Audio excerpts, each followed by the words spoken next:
ప్రధానమంత్రి దృష్టికి తీసుకెళ్లారండి? ఈరోజు కర్నూలుకు ఇచ్చేసినటువంటి మన ప్రధానమంత్రి నరేంద్ర మోడీ గారికి కర్నూలు జిల్లా ప్రజల తరఫున మన జిల్లా ప్రథమ పౌరునిగా నేను స్వాగతం పలకడం జరిగింది.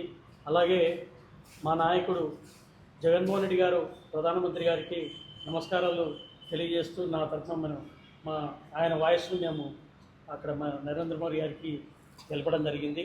అలాగే ఇక్కడ మనకు స్థానికంగా ఉన్నటువంటి మన రాష్ట్రంలో ఉన్నటువంటి సమస్యలను కూడా మనం చెప్పడం జరిగింది. ముఖ్యంగా 3 ప్రధాన అంశాలు మనం చేయడం జరిగింది. మెడికల్ కాలేజీలను మీరు ప్రైవేటైజేషన్ చేయకూడదని చెప్పేసి రాష్ట్ర ప్రభుత్వానికి దిశానిర్దేశం చేయండి అని చెప్పేసి మనం ప్రధానమంత్రి గారికి చెప్పడం జరిగింది.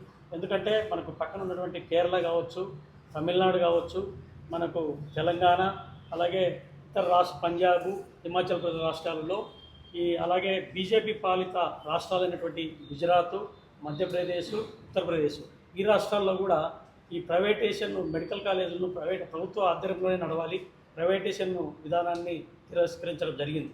అలాగే ఈ మధ్య కాలంలోనే ఉత్తరాఖండ్ అలాగే గోవా రాష్ట్రాలలో ప్రైవేటైజేషన్ చేస్తే అక్కడున్న ప్రజలు హెజిటేషన్ స్టార్ట్ చేయడంతో వాళ్ళు కూడా ఆ నిర్ణయాన్ని వెనక్కి తీసుకోవడం జరిగింది. మీరు కూడా ఖచ్చితంగా ఇక్కడ మా రాష్ట్ర ప్రభుత్వానికి మార్గనిర్దేశం చేయండి, వెనక్కి తీసుకోవాలి. ఖచ్చితంగా మీ ప్రభుత్వ ఆధ్వర్యంలో ఉంటేనే వైద్యం కావచ్చు, విద్యం కావచ్చు పేద ప్రజలకు అందుబాటులో ఉంటుంది.